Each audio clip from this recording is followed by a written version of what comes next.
Hola, les saluda Verónica Castellón y hoy hablaremos un poco sobre malaria. Nuestro grupo está conformado por Valladares Rivas Valquiria, Castellón Mayorga Verónica Alexandra, Gaitán Pérez María José y García Vargas María Paola. Nosotros somos estudiantes del segundo grupo de tercer año de medicina en la UNAM Managua. Estamos cursando la clase de higiene y epidemiología con la doctora Ellen Juárez. Y para nuestro tema del proyecto elegimos la epidemiología de la malaria. Bueno, para seguir con el tema delimitado, tenemos que elegimos el comportamiento clínico epidemiológico de la malaria en Nicaragua en el periodo de 2016 a 2021. Como pueden observar, no solo elegimos concentrarnos en epidemiología, sino también en manifestaciones clínicas de esta patología, las cuales son muy importantes. También nuestra problemática, el por qué nosotros elegimos este tema, fue por el aumento de la tasa de morbilidad de malaria en Nicaragua en el periodo de 2016 a 2020. Entonces, también tenemos nuestros objetivos.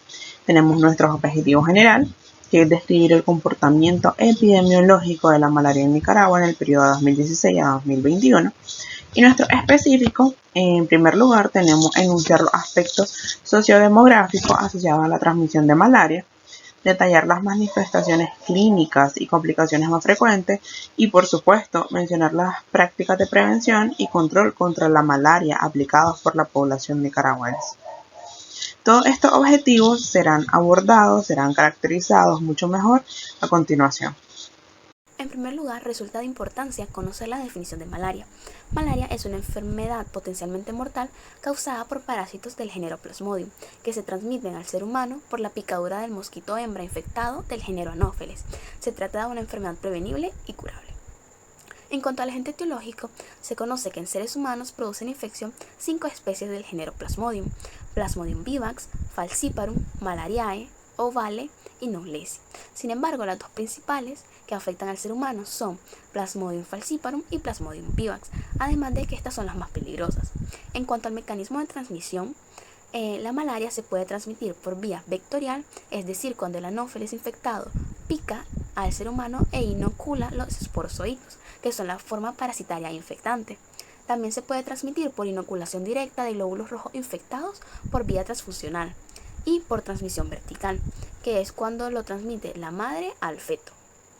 En cuanto al ciclo de transmisión de la malaria, este inicia cuando el mosquito hembra infectado del género Anopheles pica a un humano sano e inocula la forma parasitaria infectante de este parásito, que son los esporozoitos. Este viaja por vía sanguínea hasta el hígado, donde infecta a los hepatocitos y dentro de ellos madura hacia otra forma evolutiva.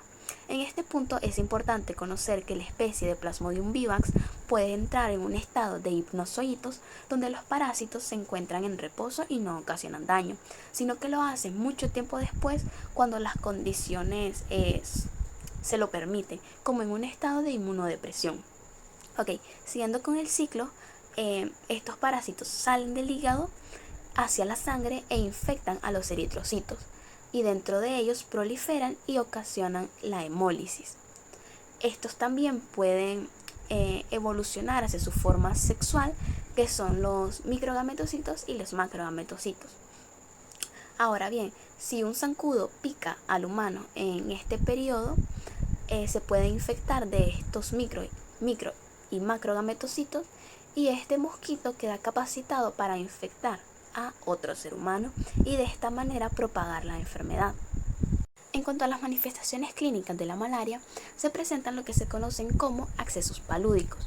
Estos son episodios caracterizados por escalofríos seguidos de fiebre, que puede estar entre 38 y 38.5 grados Celsius, acompañados de cefalea, náuseas, vómitos, dolores musculares y fatiga, seguidos de sudoración profusa, y en los casos de cronicidad se puede presentar esplenomegalia.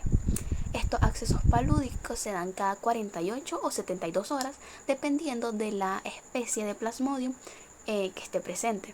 En el caso de Plasmodium vivax o falciparum, estos accesos palúdicos se dan cada 48 horas y se conoce como fiebre terciana, ya que se presentan cada 3 días. Y en el caso de Plasmodium malariae son cada 72 horas y se conocen como fiebre cuartana, ya que se presentan cada 4 días. Es por esto que estos accesos palúdicos son importantes en el momento del diagnóstico. También es importante conocer que la infección por Plasmodium falciparum es la más peligrosa y que su complicación más grave es la malaria cerebral, ya que esta tiene una alta mortalidad. En esta, el paciente convulsiona debido al bloqueo capilar por eritrocitos parasitados, hipoglucemia y efectos de citocinas como el factor de necrosis tumoral alfa, causando que el paciente entre en un coma profundo y posteriormente podría causar la muerte. Ok, yo les voy a hablar un poquito acerca de la malaria a lo largo de la historia, cómo esta se ha desarrollado, en qué ha influido. Muy bien, entonces, la malaria, hay algunos que creen que se remonta hasta la época de los dinosaurios, pero eso no es algo totalmente seguro, no es algo que lo cual se tengan las suficientes pruebas como para decir sí, es verdad. Ok, pero de lo que sí se tiene prueba son de escritos médicos acerca de la malaria, describiéndola o aportando remedios para combatir la malaria o métodos de prevención para la malaria, como por ejemplo el libro chino Neishin. Este libro es un libro de remedios de diferentes enfermedades. Entonces aquí se redactó algo acerca de la malaria, de cómo tratarla. Pero no solamente influyó en esto, hay otro tipo de pruebas, como por ejemplo las pruebas en Roma, que ellos tenían una diosa, Freis se llamaba la diosa Freis, y esta diosa le ayudaba a curar la malaria. Otra de las cosas que ellos tenían era esta palabra, abracadabra. No sé si la hayan escuchado, de hecho es bastante común escucharla, pero en la antigüedad lo utilizaban para curar la malaria. ¿Cómo? Bueno, utilizaban esta palabra escribiéndola en un trozo de papel. Iban quitando letra por letra de atrás. Desde la última letra hacia la primera, hasta que solo quedara la letra A. Entonces, cuando ya solo quedaba la letra A, venían y enrollaban este papel y luego lo envolvían en un trozo de tela. Esto se convertía en un amuleto. Este amuleto lo colgaban en su cuello y lo caminaban. Eso era para prevenir la malaria. En el caso de curar la malaria, ellos venían y ese mismo amuleto lo tenían que tirar por encima de su hombro hacia un río. Entonces, esa era una de las formas. En caso de que esto no funcionara, entonces venían y agarraban grasa de león y se la untaban por todo el cuerpo. Ese era otro de los métodos que ellos tenían. Además de estos remedios, hay otras cosas en las que influyó la malaria, como por ejemplo en la muerte del rey Tutankamón, o muertes de personajes influyentes como Oliver Cromwell, que él fue el causante de la muerte, o sí, derrotó, por decirlo de alguna forma, a Carlos I. Entonces él iba a revolucionar Inglaterra y quitar lo que es la monarquía, pero lo mató la malaria, tomando su trono. Luego el trono que había dejado Carlos I lo tomó Carlos II. Bueno, pero aquí lo interesante de todo esto es que Oliver Cromwell no quiso en su tiempo tomar una medicina que era muy utilizada y que ayudó bastante para ese tiempo, que era la quina, que es proveniente de un árbol que recibe el mismo nombre. Para ese tiempo se utilizaba esta quina para curar la malaria, cosa que este tipo no tomó y entonces falleció. Se dice que por eso falleció, porque en los escritos acerca de su muerte hablan de que tenía cierto tipo de fiebres que son las fiebres intermitentes. Esas fiebres son características de la malaria. Otra de las cosas es cómo llegó la malaria a nuestro continente, porque hay algo bastante interesante en estudios que se han realizado últimamente, es que las variantes de malaria que se encuentran en América son parecidas a las variantes de malaria que tenían en Europa en los siglos pasados, para cuando empezó la parte de la conquista, ya por los años 1600 y tanto. Entonces, esas variantes que ya están erradicadas en Europa aún siguen presentes en América. Entonces se cree que los europeos fueron los que trajeron la malaria hacia acá. Y otra de las teorías es de que los africanos. Ellos fueron los principales influyentes en la transmisión de la malaria, como los traían como esclavos acá a América. Ok, les voy a hablar un poquito acerca de la epidemiología de la malaria. Muy bien, entonces la malaria, uno de los continentes que más afecta es África. Ahora, utilicemos las estadísticas. Por ejemplo, en el año 2019 se dio a conocer que un 94% de los casos de malaria y las disfunciones por malaria fueron presentadas en el continente de África. Ok, y otra de las cosas son, ¿cuáles son los países más afectados? Entre ellos tenemos a dos principales, que son Nigeria y República Democrática del Congo. Nigeria con un 23%, estas son estadísticas del año 2021, y la República Democrática del Congo con un 11%. Ok, continuando con esto, ahora hablo un poco acerca de nuestro país. Nuestro país desde el año 2005 venía presentando una disminución significativa de lo que es los casos reportados de malaria. Del año 2009 al 2011 aún se mantuvo esto, pero llegando ya al año 2013 más o menos, sí, al año 2013 se presentó una alza bastante significativa en cuanto a los casos de malaria. Llegaron a presentarse alrededor de 3.315 casos de malaria en el año 2013, y de ahí fue subiendo hasta llegar al año 2019, por ejemplo, sí, al año 2019, donde con respecto al año 2015 se produjo una disminución, pero del 15%. O sea, esto ya es algo, pero no es lo suficiente como para decir que vamos por buen camino. Pero sí se produjo una disminución del 15%. Pasaron de ser de 9.000 casos de malaria, de 10.000 casos de malaria que se habían presentado el año anterior, que es en el año 2018, se empezaron a presentar, se presentaron en el año 2019 una cantidad de 9.000 casos de malaria. Y el problema está en que, este año se presentó una reducción, pero al año siguiente, en el año 2020, se produjo otro incremento nuevamente, porque en la ciudad de Bilwi se reportaron tanto casos de malaria como por Plasmodium falciparum como por Plasmodium vivax. Se reportaron alrededor de 2.000 y pico de casos de malaria. Entonces, realmente los casos de malaria después del 2013 han ido disminuyendo y ascendiendo, pero las disminuciones no han sido tan significativas como para decir que vamos por buen camino. Entonces, pues, programas y actividades de promoción y prevención, programas nacionales, intervenciones internacionales y abordaje. Entre los programas nacionales está el Plan Nacional de Nicaragua en el marco del Plan Mesoamericano para mejorar el control de la malaria hacia su eliminación.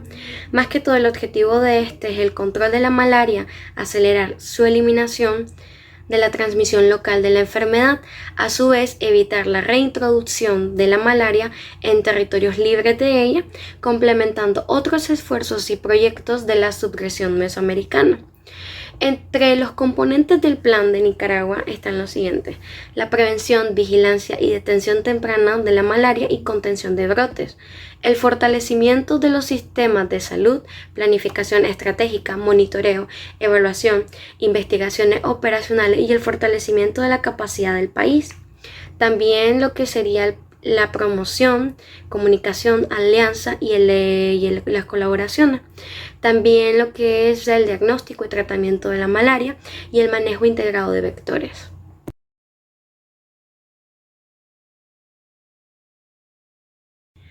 También tenemos lo que es la normativa 154, que es un manual de procedimientos operativos para la prevención, vigilancia, diagnóstico y control de la malaria. Más que todo, este manual tiene como propósito brindar al personal de salud las herramientas necesarias para la realización de las acciones de prevención, vigilancia, diagnóstico y control vectorial.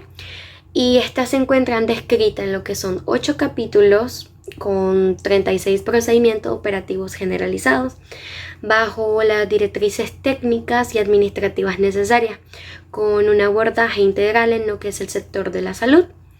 Entonces, en lo que complementa las metas u objetivos en este plan, están abarcadas en definir los procedimientos, actividades y tareas para las acciones de prevención, vigilancia, diagnóstico y control vectorial de la malaria, fortalecer las capacidades del sector de salud ante la respuesta de un caso aplicando la estrategia DTIR, indicar los criterios de estratificación para mejorar las acciones de respuesta y cortar lo que es la transmisión de la enfermedad, y a su vez fortalecer el manejo del sistema de información de la malaria para la toma de decisiones oportunas en los diferentes niveles de intervención.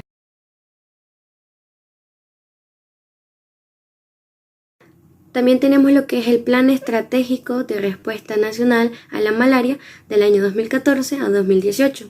Más que todo, este fue un instrumento que facilitó una respuesta organizada, eficiente y permitió a cualquier organización apegarse a las directrices emanadas en el mismo, con lo que es un marco legal y un soporte técnico que asegura la participación de todos los sectores involucrados en la respuesta integral a la enfermedad. Más que todo, el objetivo de esto fue que definió intervenciones que se llevarán a cabo en los distintos estratos de riesgo en la transmisión de la enfermedad para lograr la eliminación de la malaria. Además, contiene lo que son actividades de promoción para lograr un cambio en el comportamiento y lograr lo que es un ambiente saludable.